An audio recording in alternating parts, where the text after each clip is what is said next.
I know people are gonna call me out on the way, I know people are gonna call me out on the way that I pronounce these. I'm saying it in English, okay? Go easy on me. Macarons. I said it, it's out there. The important thing is that they're delicious, which they are.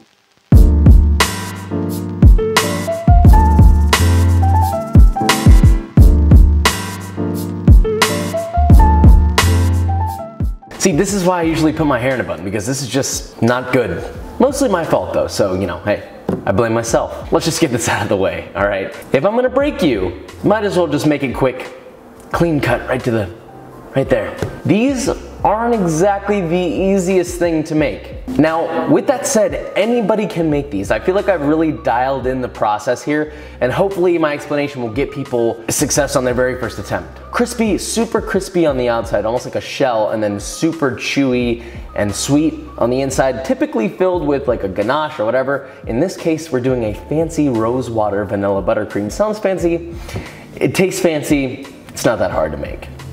Now, upon researching this, I found that a lot of recipes have the exact same ingredients, and a lot of this relies on technique, so this is going to take a little bit of practice. So in a food processor, you're going to weigh out 112 grams or 1 cup of almond flour, 216 grams or 2 cups of confectioner's sugar, which is just powdered sugar. It's just, if you want to be fancy, you can say that. And 6 grams or 3/4 of a teaspoon of sea salt. I actually use fine sea salt, so you may want to drop it down to half a teaspoon there. And you're just going to pulse that a few times in your food processor just to get it a little bit finer. Now, I will say that depending on what kind of almond flour, you may or may not need to do this. If you can find super fine almond flour, then you can probably totally skip that and then just go straight to sifting it. This part isn't necessary, it just gets smoother tops on your macarons. Then you're going to transfer that mixture to a fine mesh sifter, and you're going to go ahead and, well, sift it until all of that mixture goes through. Now there's going to be a few little bits left at the top that don't go through, and those are the bits that you want filtered out. You can just toss those in the trash. It'll only be like maybe a teaspoon or a tablespoon of stuff that's gonna get thrown away. So we're starting to enter the more crucial stage for technique, so pay close attention. You're gonna take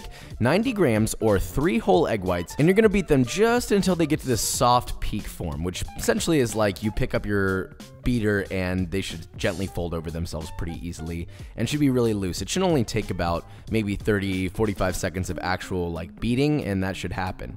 And then once that happens, I've got 58 grams or a 1/4 cup of white granulated sugar next to me, and as you're beating, you're gonna add this gradually, a little bit by little bit. I would say about maybe a half a tablespoon at a time until you've added all of it. Don't add it all at once or else you'll risk knocking too much air out of your whites. And then you're just gonna beat while you're doing that until all the sugar is used up and they've reached stiff peaks, which is essentially like you pick your beater up and they should stand straight up. I saw a BuzzFeed Tasty video that they literally took the bowl and put it over their head. So if you can put it over your head, if you're okay with the potentiality of it, you know, ending up on your head, then that's fine. But yeah, they basically flipped the bowl over on their head and nothing came out and it stuck to the bowl. That's a pretty good indicator. Now, this is the moment where you'll add food coloring. Ideally, you want gel or icing food coloring so it retains its color better after baking. I added a light amount of red food coloring to get that pinkish color, then just beat that bad boy in. Okay, now for the most important part in the macaron process, the macaronage.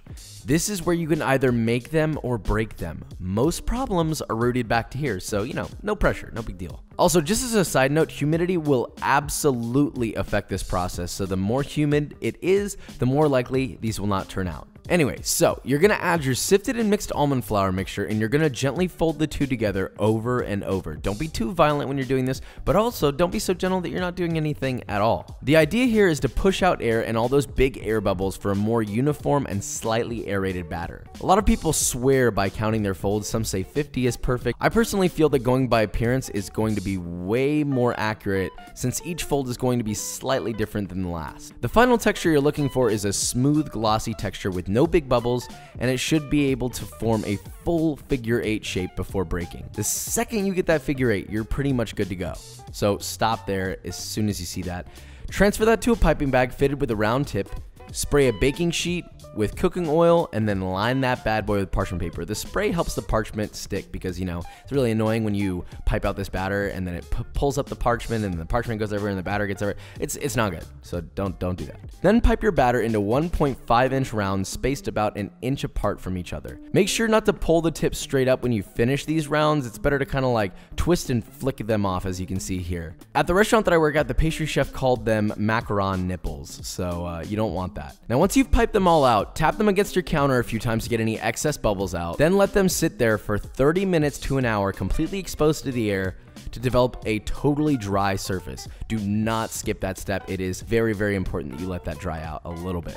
Then bake it at 285 degrees Fahrenheit or 140 degrees Celsius for 17 to 19 minutes. Oven temp is important because you don't want your macarons to develop feet too quickly, otherwise they'll deflate, and that's sad. 285 to 300 degrees Fahrenheit or 140 degrees or 148 degrees Celsius should be a good range to be in, depending on how hot or cold your oven may run. Let those cool on the parchment slightly before attempting to remove. You don't want the bottoms to stick or tear apart, very sad. Then carefully remove them and cool them down to room temp. While those are cooling, you can make your rosewater buttercream. Simply beat 56 grams or 1/4 cup of softened butter until creamy and light. Then beat in 90 grams or 3/4 of a cup of powdered sugar and a pinch of salt. Once incorporated, beat in 2 grams or 1/4 teaspoon of rosewater, which you can totally get at most grocery stores, 3 grams or 1/2 teaspoon of vanilla extract, and 3 grams or 1/2 teaspoon of whole milk. Beat until light and fluffy. Why is that so hard to say? Until light and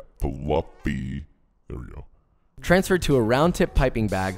Once your macaron shells are completely cool, and I cannot stress this enough, cool, pipe about a tablespoon of your buttercream on one cookie and gently sandwich 2 of them together.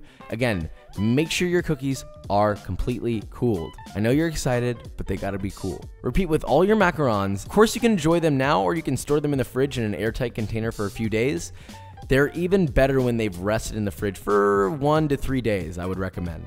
A base macaron recipe. Now you can switch it up by changing the flavor of the filling and the color of your shells. Now, as per tradition here, you guys know the tradition, all right? You're in on it. It's B-roll time.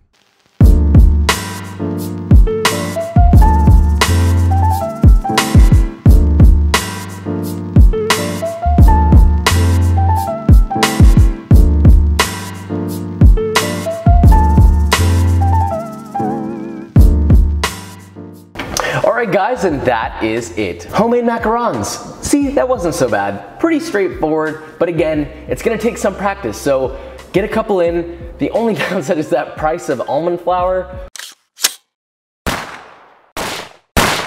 But I would say it's gonna take you probably 1 or 2 tries to get this method down perfectly. Other than that, I don't really have much more to say. So if you enjoyed this video or you learned something, leave a like, subscribe, and I will see you next week.